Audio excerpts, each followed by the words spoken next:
effectivement, je vais vous donner quelques éléments sur l'évolution climatique moyenne et extrême dans les Alpes et un certain nombre d'impacts sur quelques aléas naturels. Alors, c'est moi qui présente ce matin, mais en fait, ce sont des travaux qu'on mène en collaboration avec un grand nombre de collègues, en particulier sur la place grenobloise, Nicolas Eckert ici présent, Guillaume Evin à INRAE, mais aussi des collègues à l'Institut de géosciences de l'environnement et d'autres que je n'ai pas cités ici. Sur la diapo suivante, voilà, je commence par un petit rappel. Effectivement, pourquoi s'intéresser à l'évolution moyenne Voilà, pourquoi s'intéresser à l'évolution moyenne et extrême? En fait, parce que il faut bien comprendre que quand on étudie le climat, qui est le support de long terme pour s'intéresser à ces questions de phénomènes rares, de phénomènes extrêmes, et de pouvoir anticiper la fréquence à laquelle ils se produisent, il faut étudier des statistiques sur le temps long, à partir des conditions météorologiques, donc sur des durées au moins 30 ans, on en verra quelques exemples. Et ce qu'il faut bien comprendre aussi, c'est que l'évolution du climat en moyenne, le climat moyen, c'est-à-dire la moyenne des conditions météorologiques pour un endroit donné à une période donnée de l'année, en fait, cette évolution moyenne, elle se traduit aussi par des évolutions des phénomènes les plus rares, les plus intenses, les plus extrêmes. Donc ici, par exemple, vous avez une figure qui montre l'évolution de la température moyenne de la planète. On part d'une échelle assez grande, et on voit qu'entre deux périodes de 30 ans, on a eu un décalage sur la température moyenne, avec une augmentation en l'occurrence ici, un petit peu moins d'1 degré. Et on voit que cette augmentation, elle se traduit par des fréquences différentes pour les phénomènes les plus rares, que ce soit les extrêmes chauds ou les extrêmes froids. Et c'est souvent le plus important d'ailleurs, et ce qui a le plus d'impact quand on traite d'évolution climatique, c'est vraiment ces effets, ces conséquences sur les phénomènes les plus rares, les plus extrêmes. Finalement, en soi, que la température de l'air se réchauffe de 1 ou 2 degrés, c'est pas forcément au premier ordre ce qui a le plus d'influence directe sur un certain nombre de processus. Par contre, cette augmentation de température, qui est la traduction d'un déséquilibre dans le bilan radiatif de la planète, a des conséquences sur les phénomènes les plus rares, les plus extrêmes. J'en donnerai quelques exemples dans un instant. La diapo suivante. Voilà. Et alors, sans rentrer dans trop de détails, mais ce qui est important de constater aussi et de considérer, c'est qu'on a un certain nombre d'indicateurs qui peuvent être utilisés justement pour caractériser ces événements les plus rares. Par exemple, pour les précipitations, on peut s'intéresser à la précipitation maximum quotidienne. On prend toutes les valeurs, aussi regarder le maximum de la quantité cumulée sur plusieurs jours, où on peut, ça c'est une approche un petit peu différente, regarder comment évolue dans le temps la quantité de précipitations correspondant à un certain pourcentage, à un certain quantile des valeurs quotidiennes les plus élevées. Et dans ce cas-là, en fait, on ne s'intéresse pas à l'évolution de la fréquence d'un événement donné, mais on s'intéresse à regarder à quel point les événements rares deviennent de plus en plus ou de moins en moins intenses. Diapo suivante. Quelque chose qui est extrêmement important, je pense que vous en avez tous conscience, puisque vous vous intéressez aux risques naturels, c'est que quand on s'intéresse à ces questions de changement climatique et de risque, c'est important de toujours avoir en tête vraiment ce triptyque entre l'aléa, la vulnérabilité et l'exposition, qui définit le risque et qui définit le risque pour un grand nombre de domaines des risques naturels, mais qui s'applique aussi au contexte climatique, dans la mesure où l'aléa climatique en fait caractérise la modification des caractéristiques de l'aléa météorologique, par exemple déclencheur d'un événement dommageable. Et souvent, quand on parle dans le domaine climatique, on parle d'impact pour parler du risque réalisé sur, par exemple, les dernières décennies. Et on parle de risque quand on parle de la combinaison de l'évolution future, de l'aléa, de la vulnérabilité et de l'exposition. Diapo suivante. Alors, un petit rappel, même s'il n'existe pas de référence tout à fait récente sur ce sujet-là, c'est d'ailleurs un problème, on peut constater depuis plusieurs décennies une hausse marquée de la température à l'échelle de l'ensemble des Alpes. Ici, c'est une synthèse qui a été faite à partir de données à l'échelle de l'ensemble de l'arc alpin et qui rejoint l'augmentation de température constatée au niveau planétaire qui atteint aujourd'hui 1,1 à 1,2 degrés depuis l'époque pré-industrielle, donc depuis à peu près la moitié du 19e siècle. Et qui se traduit par exemple en France par une augmentation de 1,7 degré de température moyenne annuelle depuis le début du XXe siècle. Donc des augmentations qui sont très, très significatives et qui se traduisent par des perturbations, par des modifications de la fréquence, de l'intensité des phénomènes les plus rares et les plus extrêmes. Alors ici, par exemple, les résultats d'une étude récente menée en collaboration et sous l'égide de Martin Ménégo à l'IGE, qui montre justement des tendances de précipitation au cours du XXe siècle avec le modèle climatique MAR. Donc vous avez à gauche l'augmentation de l'évolution de sur la colonne de gauche et la colonne du milieu, l'évolution sur l'ensemble du XXe siècle. Et puis sur la colonne de droite, vous avez l'augmentation, enfin en tout cas l'évolution sur uniquement la deuxième moitié du XXe siècle. Et ce que vous pouvez constater ici, c'est qu'on a en hiver, si on regarde la colonne de gauche tout en haut, sur la ligne tout en haut, on a globalement une augmentation des précipitations hivernales en moyenne, un peu moins forte en deuxième moitié du XXe siècle. Et puis en été, donc si on regarde la troisième ligne, par exemple, on a plutôt une tendance à la baisse de la quantité de précipitations, en particulier dans le sud des Alpes. Donc ça rejoint globalement les constats qu'on peut faire à l'échelle métropolitaine, par exemple, avec une hausse en général des précipitations hivernales et une baisse des précipitations estivales. Donc ça, c'est pour les cumuls totaux. Diapo suivante. Si on regarde maintenant les extrêmes quotidiens de précipitation, on se rend compte en fait que ce soit l'hiver en haut ou l'hiver ou l'été en bas, notamment la colonne de droite, qui montre l'évolution, la tendance sur les maxima de précipitation, on voit que été comme hiver, on assiste d'ores et déjà, sur la base de ce type d'outils de modélisation, à une augmentation de l'intensité des valeurs maximales annuelles de précipitation pour toutes les saisons.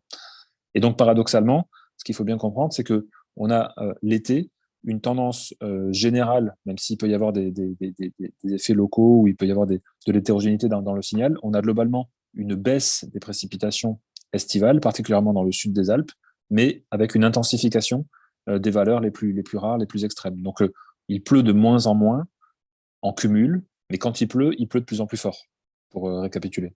Voilà, et ça, c'est vrai l'été. Et l'hiver, c'est peut-être un petit peu plus intuitif. Il pleut ou les précipitations sont globalement de plus en plus fortes euh, en cumul saisonnier et également de plus en plus fortes lors des phénomènes les plus rares, les plus extrêmes. Alors ça, c'est des tendances générales. Si on regarde sur la figure suivante, on se rend compte que, avant toute chose, ce qui caractérise quand même les précipitations, c'est les grandes variabilités d'une année à l'autre. On a vraiment un système qui est caractérisé par des grandes fluctuations, donc qui demande un traitement statistique approprié, et ce qui entraîne par exemple le fait qu'il faut remonter sur plusieurs décennies, jusqu'au moins la moitié du XXe siècle, si on veut pouvoir caractériser des tendances robustes sur l'évolution des précipitations. Si on ne prenait des mesures que depuis 20 ou 30 ans, en fait, ce serait beaucoup trop court et beaucoup trop affecté par la variabilité des conditions d'une année sur l'autre pour pouvoir en détecter des tendances de fond. Alors, si maintenant, alors une autre façon de le voir, c'est d'utiliser directement les mesures de précipitation, donc au pluviomètre. Les résultats précédents étant des résultats de modélisation. Ici, vous avez justement l'évolution des extrêmes de précipitation en Suisse, qui montre que dans la très grande majorité des stations de mesure en Suisse, elles ont constaté une augmentation des extrêmes de précipitation en un jour sur l'ensemble du XXe siècle jusqu'en 2014, avec des valeurs qui peuvent atteindre jusqu'à 20% par siècle, 20% par siècle de l'intensité des précipitations quotidiennes les plus fortes. Diapo suivante. Voilà un petit peu le même type de résultats qui montre et qui confirme justement cet accroissement de valeur de précipitation maximale annuelle de l'ordre de 8% par siècle en hiver et une valeur relativement comparable pour l'été. Alors, si maintenant on s'intéresse aux précipitations neigeuses, ça, c'est un des travaux très récents publiés par Erwan Leroux, qui effectue sa thèse à INRAE et avec qui on collabore, et donc qui a analysé justement des fréquences, des données de précipitations neigeuses, cette fois-ci pour différents massifs montagneux. Ici, vous avez un exemple sur la Vanoise qui montre l'évolution pour différentes gammes d'altitude, en dessous de 1000 mètres, entre 1000 et 2000 mètres, puis entre 2000 et 3000 et au-delà de 3000 mètres d'altitude. La tendance, en tout cas l'évolution, année après année, de ces valeurs maximales annuelles de précipitations neigeuses. Donc, ce qu'on détecte au premier abord, c'est vraiment ces grandes fluctuations d'une année à l'autre. Et si on rentre un petit peu dans le détail des résultats dans la diapo suivante, on se rend compte que avec un traitement statistique approprié qui est assez complet, assez complexe pour pouvoir justement capturer ces tendances sur les valeurs extrêmes.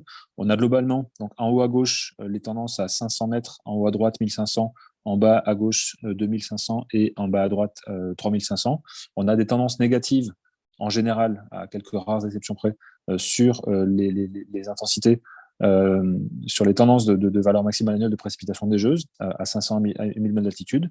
Et puis, on a, particulièrement à plus haute altitude, des tendances positives dans les Alpes du Sud.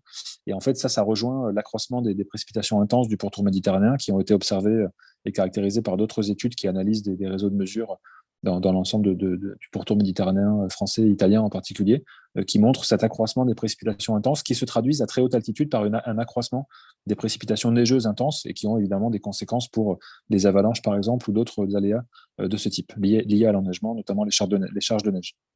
Alors, pourquoi est-ce qu'on peut avoir des tendances à la hausse des extrêmes de précipitations neigeuses dans un climat de plus en plus chaud?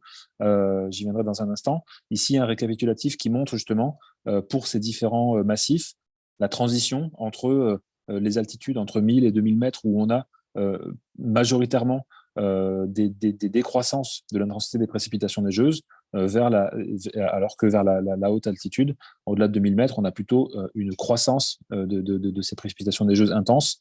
Effectivement, tout ça, c'est à considérer dans un contexte où il y a aussi une très forte variabilité d'une année à l'autre. Et donc, les tendances, il faut bien les voir comme des grands comportements. On voit bien qu'il y a une variabilité spatiale dans ces résultats, mais le résultat agrégé est particulièrement clair. Sur la diapo suivante, voilà une explication assez simple ou assez résumée des hausses de chute de neige dans un climat plus chaud qui sont possibles à certaines altitudes. En fait, il faut bien voir que l'intensité des précipitations neigeuses dépend de la température à laquelle elles se produisent.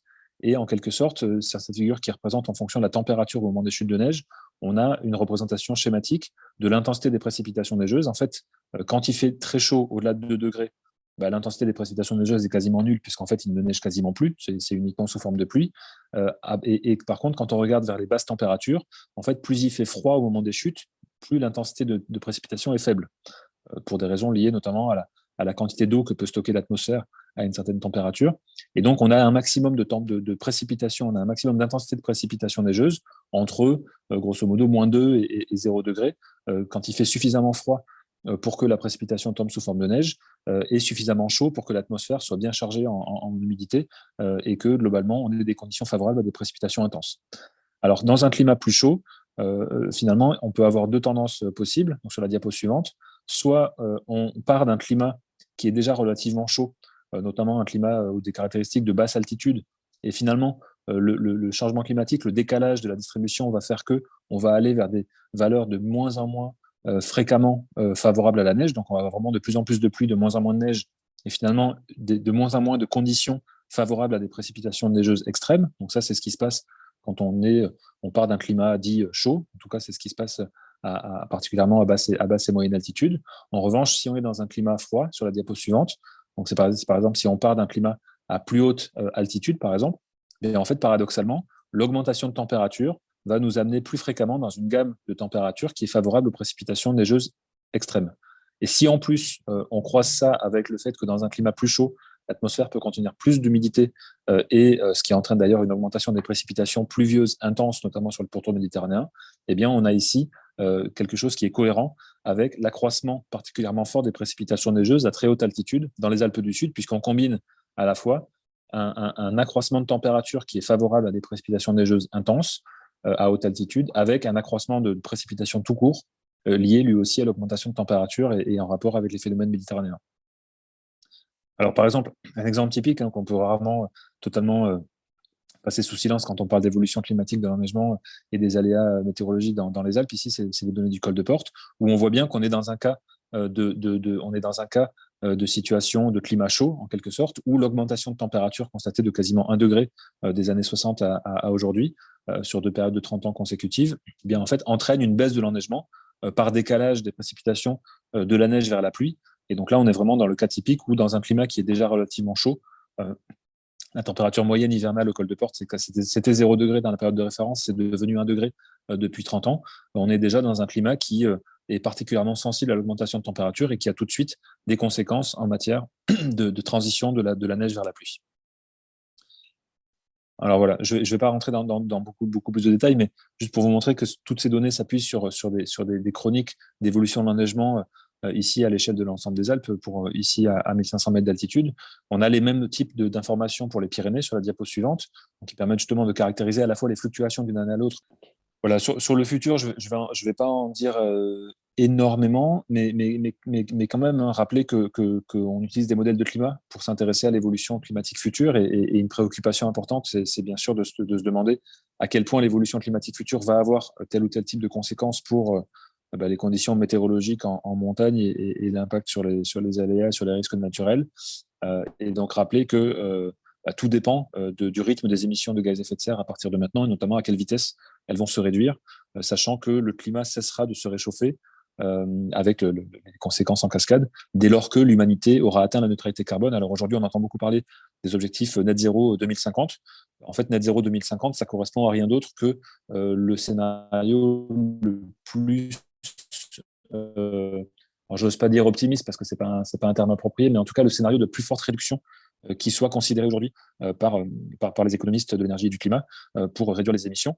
Évidemment, si on atteignait le net zéro dès 2022, c'est-à-dire si l'humanité cessait d'émettre des gaz à effet de serre davantage que ce qu'elle peut elle-même stocker dès l'année prochaine, en fait, le climat se stabiliserait quasiment immédiatement au niveau atteint cette année. Donc, en fait, il n'y a pas d'inertie dans l'évolution climatique future. L'inertie, elle vient du fait qu'on part d'un certain niveau d'émissions et qu'il faudra du temps avant d'atteindre des émissions nulles, quand même on y parviendrait. Diapo suivante, qui montre justement la traduction de cette trajectoire, de ces projections pour le 21e siècle. On va peut-être passer sur cette diapo-là qui vous rappelle un peu le cadre ensembliste dans lequel on traite ce type de projection, mais je ne vais pas rentrer dans trop de détails. En termes de phénomènes intenses, de phénomènes extrêmes à l'échelle européenne, je vais vous donner quelques éléments justement qui sont issus d'une publication de synthèse sur la base de simulations climatiques à l'échelle régionale. Et notamment, la diapo suivante vous présente l'évolution pour les valeurs de référence à l'échelle de l'ensemble des Alpes, les valeurs justement de précipitations cumulées sur 5 jours de référence, ici pour différentes saisons, que l'on va venir comparer à des valeurs obtenues pour différents modèles climatiques dans le futur. Donc, sur la diapo suivante, voici ici pour le futur proche, donc pour quelque part dans un contexte qui est relativement indépendant des scénarios climatiques, puisque tous continuent d'émettre des gaz à effet de serre en quantité importante dans les prochaines décennies. On voit que pour les 30 prochaines années, on a une poursuite de la tendance à des hivers plus humides avec des valeurs plus intenses de précipitations. Et puis, l'été, on a déjà des signes de la poursuite de cet assèchement dans les valeurs moyennes et la fréquence des événements de précipitation. Donc, c'est les courbes ici avec du bleu et du rouge. Et par contre, si on regarde ce qui se passe pour la deuxième moitié du XXIe siècle, dans lequel les tendances sont beaucoup plus fortes, sur la diapo suivante, on a ici des tendances beaucoup plus marquées avec effectivement cette poursuite de l'augmentation des précipitations hivernales, à la fois en cumul et cet assèchement qui est déjà observé dans un certain nombre de séries de données, et puis cet assèchement qui va de pair avec une intensification des phénomènes les plus extrêmes, donc une poursuite de la tendance déjà observée, déjà constatée par le passé. Diapo suivante, voilà, juste pour donner quelques perspectives, le fait que on s'intéresse de plus en plus à des outils de modélisation à encore plus haute résolution. Hein, les modèles régionaux actuels ont à peu près 12 km de résolution spatiale, ce qui permet de capturer un certain nombre de processus physiques, mais pas les processus explicitement, enfin pas de représenter explicitement les processus qui sont générateurs de phénomènes les plus intenses. Donc ici, vous avez des comparaisons qui montrent la diversité des sorties de modélisation aujourd'hui qui sont utilisées et qui montrent quelques divergences dans ces régions de montagne. Donc, il y a encore beaucoup de travail à faire pour ajuster et améliorer et affiner les projections. Sur la diapo suivante, il y a une synthèse justement de ces tendances où on voit des différences et grosso modo qui confirme ici l'accroissement des valeurs extrêmes de précipitation par rapport à l'augmentation de température au niveau planétaire. On est à peu près à 7% d'augmentation de l'intensité de ces valeurs extrêmes qui correspond finalement la traduction de l'eau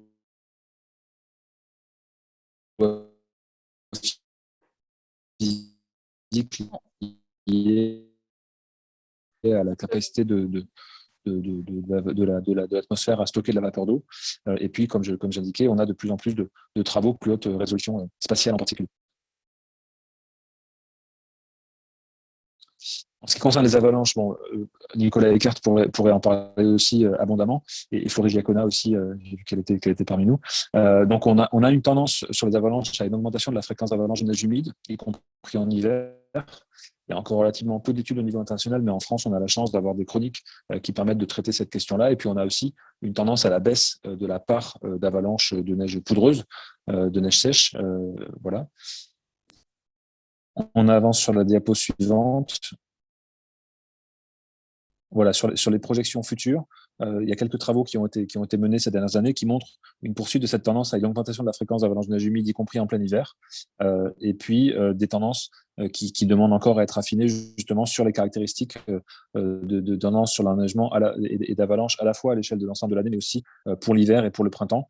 C'est encore des travaux qui sont à confirmer, à compléter dans la mesure où il faut, quand on s'intéresse au phénomène avalanche, c'est évidemment pas uniquement la quantité de neige qui compte, mais sa qualité, sa stabilité. Et donc, ça demande de croiser des informations beaucoup plus riches que la question des extrêmes de précipitation, qui sont déjà, comme vous l'avez vu, un sujet qui demande pas mal de précautions. Diapo suivante. Quelque chose qui est important aussi, c'est les phénomènes de pluie sur neige. On en a eu encore un exemple important dans les Pyrénées occidentales il y a quelques jours.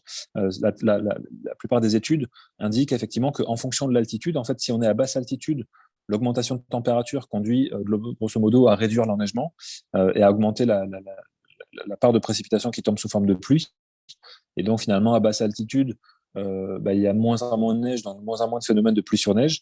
À plus haute altitude, on a des conditions qui peuvent continuer à être encore un certain temps favorables aux précipitations neigeuses et aux précipitations neigeuses intenses, mais aussi des précipitations pluvieuses qui seront elles-mêmes de plus en plus fréquentes, y compris en plein cœur d'hiver, et qui peuvent mener justement à ces situations de pluie sur neige qui sont particulièrement délicates en termes de prévision et en termes d'impact pour les phénomènes de crue. Les crues en montagne dans un contexte mixte de précipitations à la fois pluvieuses et neigeuses.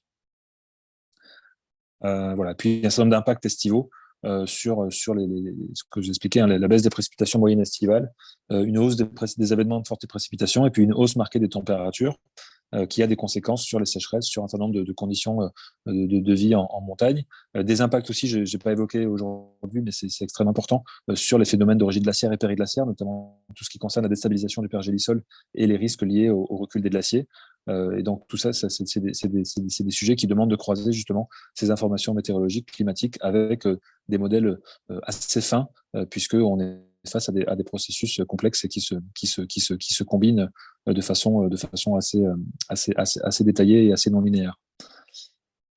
Alors, une synthèse qui a été produite dans le cadre du rapport du GIEC sur l'océan et la cryosphère, qui a été rendu public en septembre 2019, nous montre justement, pour les Alpes et pour les Pyrénées, sous l'effet des changements, alors essentiellement de la cryosphère, c'est-à-dire de la neige, du pergélisol, des glaciers, une tendance selon les régions, selon les altitudes, à la hausse ou à la baisse d'un certain nombre d'aléas, ici concernant les inondations, les avalanches, sur les glissements de terrain qui incluent des stabilisations de parois. Et finalement, les effets sont à l'augmentation, hein, du fait de l'augmentation de température qui cause le dégel du pergélisol et les chutes de blocs et les déstabilisations de parois qui sont associées.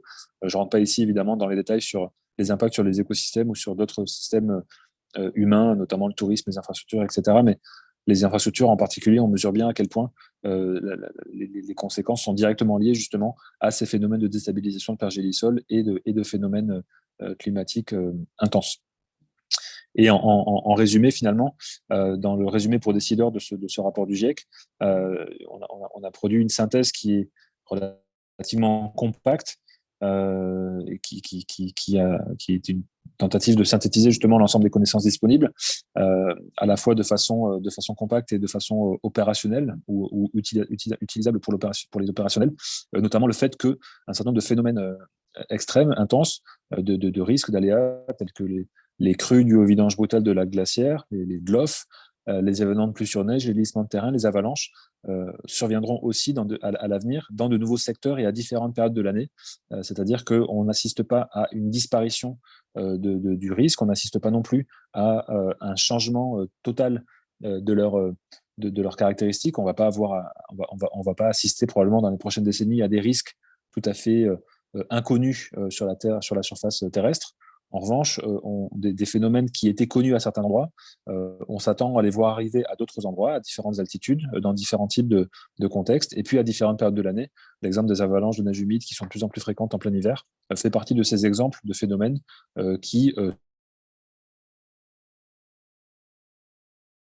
celles qui ont été utilisées jusqu'à présent